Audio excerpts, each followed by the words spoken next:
Where to begin?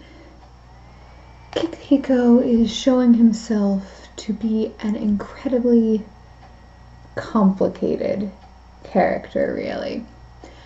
I mean, he always has been, But the more I watch him, the more human, the more real he feels. And it really is impressive how the show is pulling his character off. But what really impresses me is that it's not afraid to make him unpleasant. Like, for the past few episodes, he hasn't really struck me as such, but in this week, episode 7, or rather last week's episode at this point, but for the first time, I saw the bitter, sardonic old man in him that we know from episode 1, and it was strange. Like, it doesn't really make me like him any less. In fact, I have an incredible level of sympathy for him, but he is clearly a deeply flawed human being. As is Sukeruku, as is Miyokichi. Just like the characters in this show, they read more like characters from like a serious novel than they do like characters from an anime, and I'm kind of in love with that. Insofar as plot goes, this most significant development this episode would be that their master has asked Kikuhiko to accompany him on a performance tour. And so, from this alone, we can see how much Kikuhiko has progressed for him to be the one that is chosen over Sukeruku. Although I would reckon a lot of this is due in part to the fact that Kikuhiko is really the only one of the two who lives up to his master's rules and instructions and expectations. In terms of talent alone, they're probably about equal at this point, and both of them are very successful, very popular, especially for just students. But this development does sort of begin to change the group dynamic. Sukeruku is as irresponsible as ever, and Kikuhiko needs to cover for him. He's talented enough now to fill in for him when he misses a performance, which is just like another show to how much he has progressed as a character, because in the past he was nothing close to Sukeruku. And we also get some great romance this episode, I'm not gonna lie, which is absolutely delightful.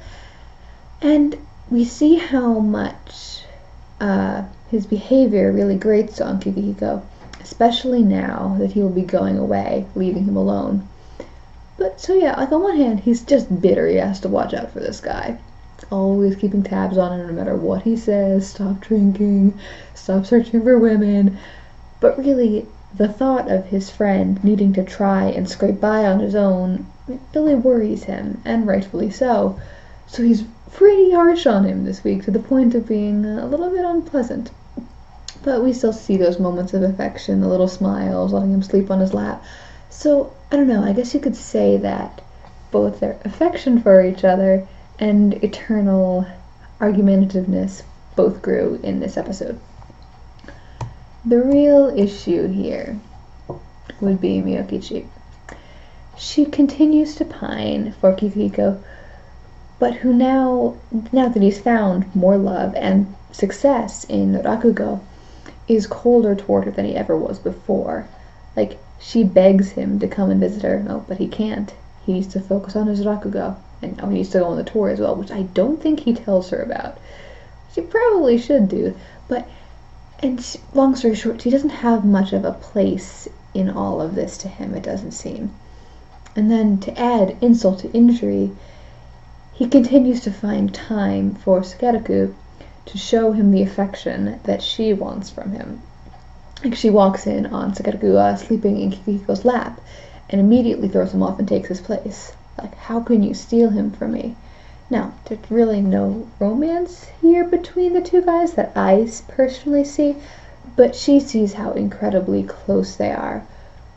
What she wants, what she can't have, and she can't bear it. Just like these two guys are everything to each other. They've been together their entire life, and they're completely and utterly inseparable no matter how much Kikuhiko may complain about his friend, his brother really, but she is not that. She wants to work her way into his life, into his family, into this small circle of people that he really does love, and she doesn't seem to be able to. And now that he's more set on his Rakugo than ever, he sort of just like lets her fall to the side. She like begs him to visit, and he just walks away. And just like leaving her standing there alone in the street, and maybe sometime I'll see you. And she's like the tears begin to run her face, and he just walks away. I'll admit that this coldness toward her is not a nice quality at all. So like I said, it's one of the things that I really noticed for the first time in this episode. A very unpleasant side of this guy. I have, for the most part, seen two different responses to this. We've got dislike of Miyokichi and dislike of Kikuhiko. How Miyokichi should be forcing herself, how she's coming in between the guys, or how Kikuhiko is being cruel here. How can he leave her crying? How can he just pick her work over her? How selfish that is. And I wouldn't say that either of these assessments is wrong. It's more that both are kind of correct, and that picking only one sort of does a disservice to the other half of the conflict. Like, Kikuhiko is undeniably very cold in this episode. It's not, like I said, it's unpleasant. But let's just look at a moment for Miyokichi's behavior and the nature of their relationship up to this point. He has never really shown much of an interest in her that I have seen personally. Like, she always seems to just be like forcing herself on him. He may not really object, and he might even be fine with it, but there's definitely a degree of physical uncomfort there. And like, it seems that he's only consenting by not protesting, and that's not really a very healthy foundation for a relationship. And I don't know, I don't really think he owes her anything other than just being decent, which he's not.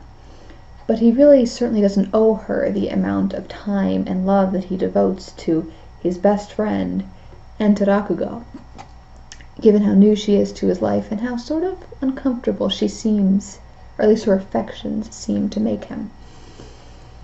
And then you see in that scene where Miyokichi and Sukeruku are arguing with each other, he just like smiles and looks on at them. Like, I don't think he hates her at all.